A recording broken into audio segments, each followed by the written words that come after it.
Hi, I'm Adam Roxby and this is the Old Workhouse.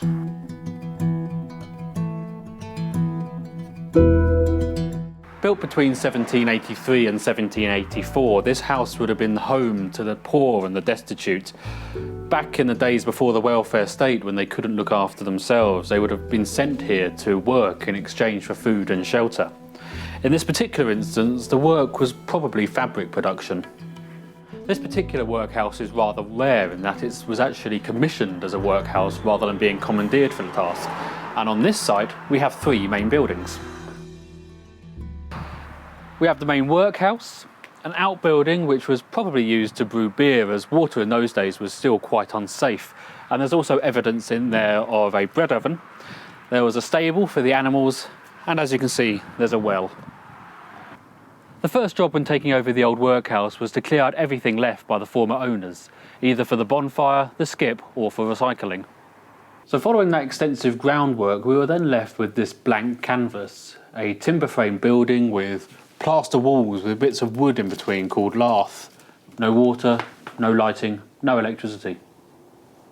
The outbuildings are in a similar basic and dire state, which is why we've had to do this emergency bracing here on the brew house.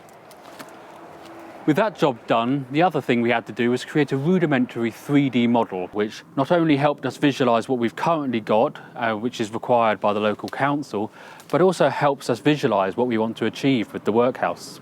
So with that done to the best of my ability, where do you start? With so much here crying out for your attention, what's the first step? Well, for the answer to that, it's time to go to the top floor. This unintentional skylight was created when chimney number 1 collapsed and fell through the roof, and while the chimney was subsequently repaired, this hole wasn't. However, that's not the only problem it created.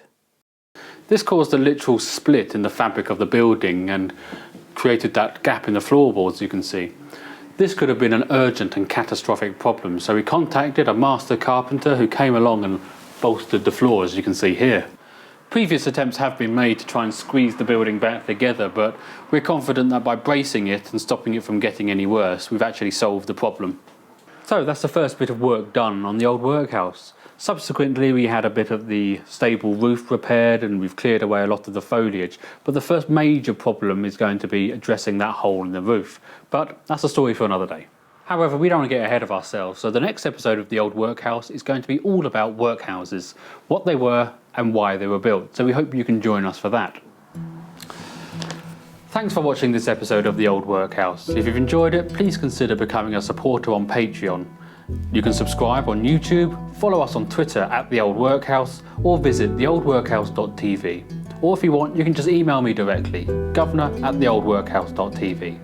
Thanks once again, we hope you enjoyed it, and we'll see you next time.